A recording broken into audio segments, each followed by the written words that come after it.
Hey everyone, welcome or welcome back. Today, I figured it was time to update you guys on what's going on with my life because it's been a while and I really have not been finding the time to post on this channel like I should.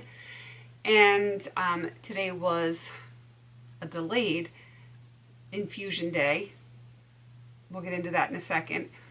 But yeah, life has just been like pure and utter chaos with my kids, my life, all the stuff and the things.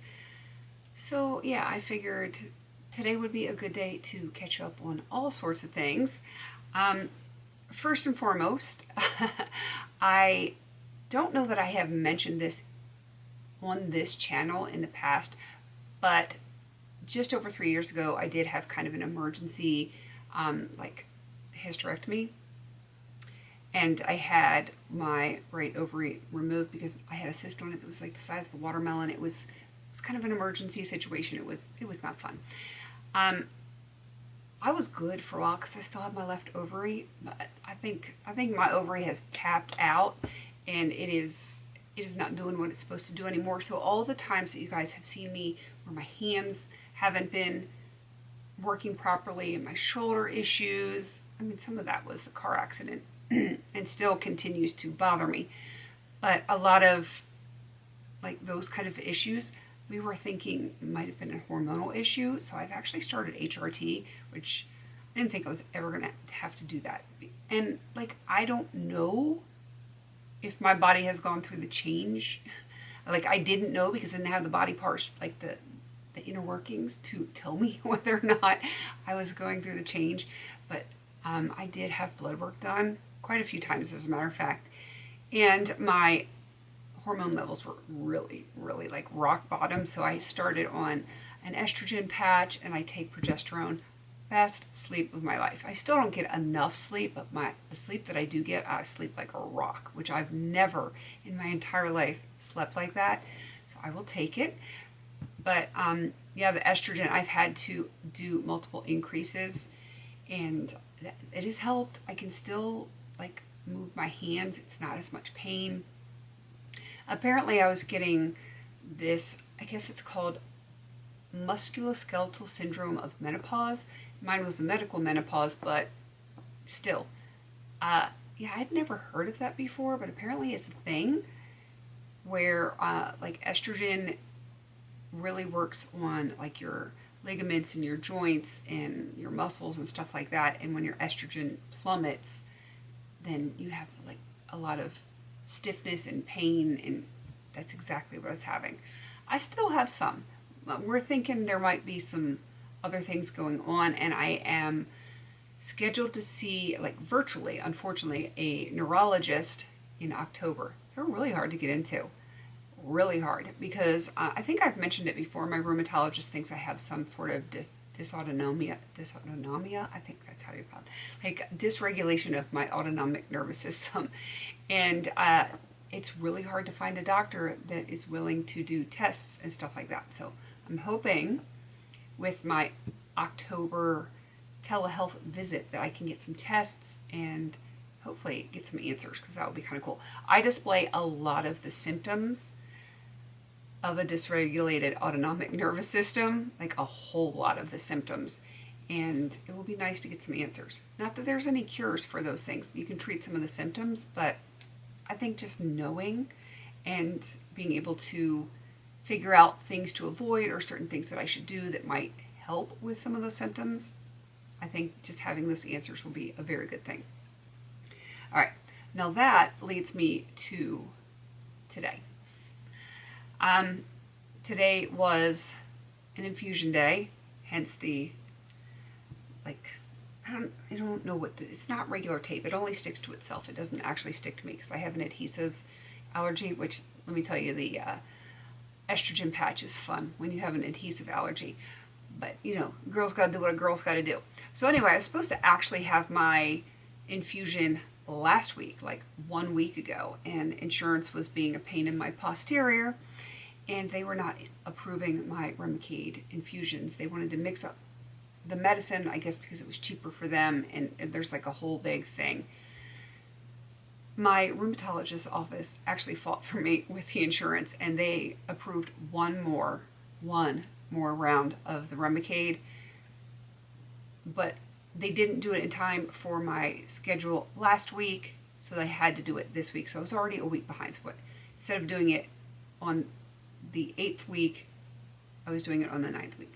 One of the problems with medications, biologic medications like Remicade or biosimilars, is if you go too long between doses, your body will actually start to build up antibodies to that medication. In which case, like if you start to build antibodies and then you have this medication, your body's going to reject it and react, and it's not going to be pretty. And that's exactly what happened to me today. I went in, did all the stuff and the things. You have to like get your vitals taken. I always see my rheumatologist before the infusion.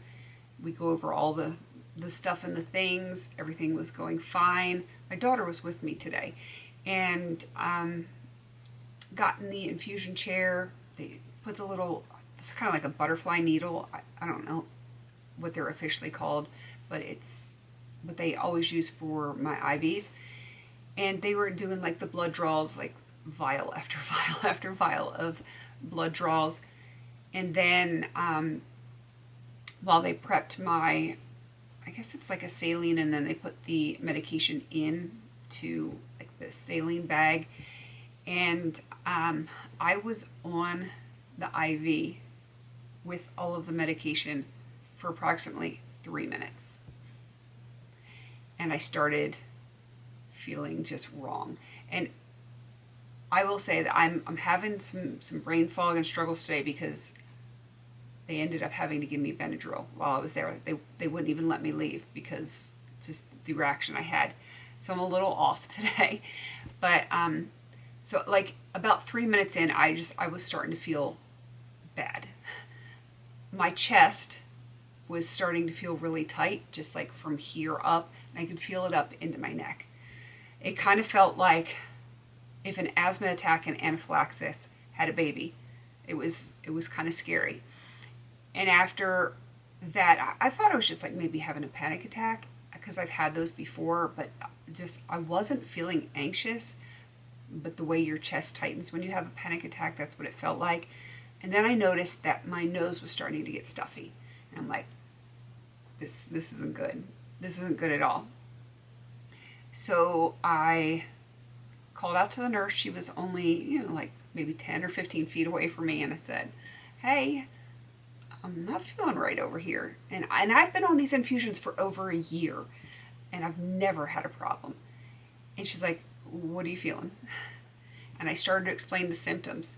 She's like, like, didn't seem at all surprised.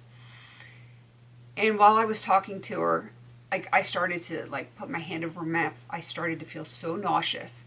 She's like, are you feeling nauseous right now? I'm like, So she came over and brought me a trash can. And then I started breaking out into cold sweat, and my head started pounding. And after she handed me the trash can, she quickly shut off my IV. There's like, I guess, a little thing that you can put to crimp the tubing so that it doesn't keep going. And so she shut that off, and she's talking to me the whole time. And she's like, is anything else not feeling right? And I was telling her that my upper back through my neck was feeling tight and achy. And she's like, is that everything? Because she wants to know all of my symptoms. I said, well, like my lower back, like in my SI joints, I have this like really painful burning sensation. She's like, yep, those are the classic symptoms. So basically what she explained to me is that it can happen to anyone at any time on this type of medication for no apparent reason. Your body will build up antibodies. It could have been because my infusion was pushed a week late. It might not have been that specific thing. It could just be my body was like done, and it was building up these antibodies, because that's just what happens when you have severe autoimmune issues. Your body just goes haywire sometimes. And I already felt like I was kind of starting in a flare. I've just been feeling it coming on for like the last 2 weeks.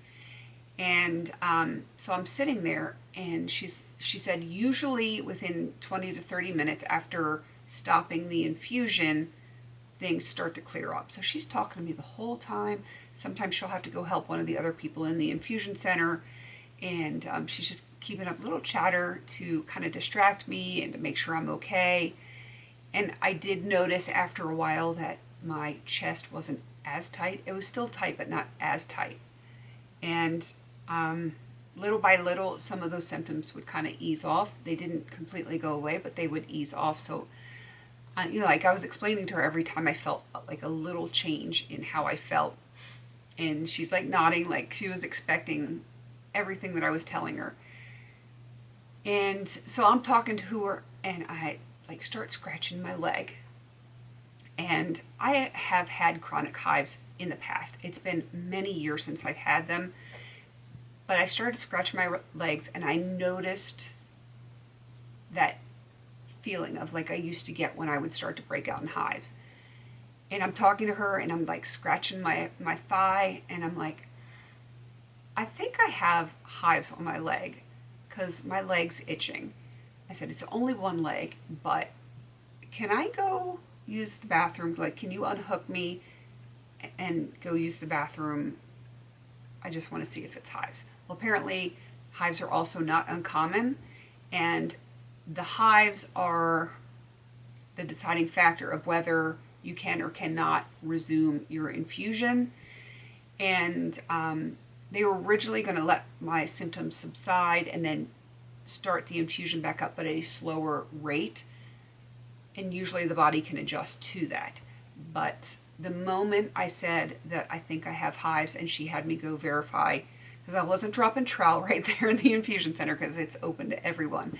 I only had like 4 or 5 little hives on my leg, but apparently that was enough for them to call one of the rheumatologists in, and they're like, if you have hives, you can never do that medication again. I'm not sure why it's the hives that make or break you, because like all the other stuff seemed pretty like serious to me, but apparently it's the hives that are the kicker. So yeah, I'm done with Remicade now. Apparently I have to figure out what's going to happen next. And just to give you an idea of how long I was on this infusion today, I have a 250 ml bag, and the machine calculates it. I had 3 mLs that went into my body of 250, only 3. And I already reacted. So yeah, it was pretty quick, and it was scary. So I have to wait 2 weeks to go back to my rheumatologist. I don't know if it's to make sure everything is like through my system, all the symptoms are completely gone, or what the deal is. Could be just that they couldn't get me in prior to that. I really don't know the protocol for that. They are pretty busy, and my regular rheumatologist is actually out on maternity leave as of last week.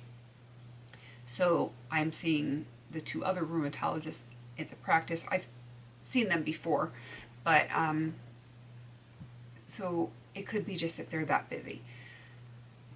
So I have to wait 2 weeks. I've already been 9 weeks without infusion because what I got today was absolutely nothing. I'm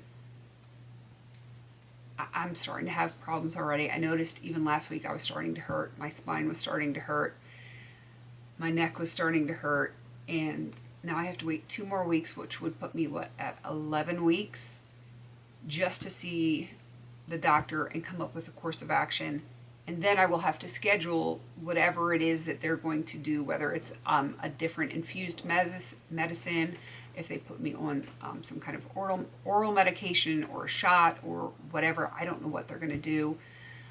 Yeah, so it's going to be a long time until I get any kind of medication that is going to help. So I am hopeful that I can keep up with my day-to-day with the kids and stuff like that, filming on my regular channel, hopefully occasionally filming on this channel. but it's been interesting. And I figured it was definitely something that I should talk to you guys about because it's important. Sorry, I'm fidgeting with my mouse. I shouldn't do that. Because, like, I don't feel anxious, maybe a little bit more nervous than anything, but yeah, I don't know what's going to happen with this. And, like, I have to stay positive because while it's upsetting, sometimes my facial expressions and the way I handle things, they don't seem like they align with one another because I smile when I'm frustrated. Sometimes I smile when I'm upset, but it's kind of like my coping mechanism, I guess. It keeps me from going completely anxious and insane. So don't let the smile fool you. There's a lot going through my head right now, but I also don't feel that it benefits me to be hysterical about things. So if my reaction seems a little odd, that's why. It's my coping mechanism to just keep going, keep putting one foot in front of the other. And that's what I'm going to have to do until I get it all figured out. I will try to keep you guys updated a little bit better. I know I'm horrible about updating on this channel, and it's because my only income is through my other channel, which is not much income, but it's the only income that I have, so I have to keep that channel going. And I will try to get more stuff up on this channel. My garden is a hot mess. I will have to take you out. It looks like a jungle right now, but it's producing, so that's all I can do. Normally, like on an average year, my garden doesn't look as chaotic as it does this year, but life. That's all I'm going to say, life. And I keep it real, so it is what it is. I'm doing the best that I can, just moving forward. And like a lot of these days, I feel like I'm not really living, I'm just surviving. And I want to change that. I really want to change that. So I needed to get on here, get this off my chest, and let you guys know what was going on. And yeah, I'm hopeful that I will film some more. I feel like I'm just rambling now because the Benadryl has my head feeling very loopy. So I'm just going to go ahead and wrap this up. Hopefully, like I said, something will come up soon. Maybe some cooking videos, food preservation, stuff like that from the garden. We'll see what I have time and energy to do. All right, I'm going to go ahead and wrap this up. And as soon as I have anything to update, I will let you guys know. Thank you all for being here. I really appreciate you all.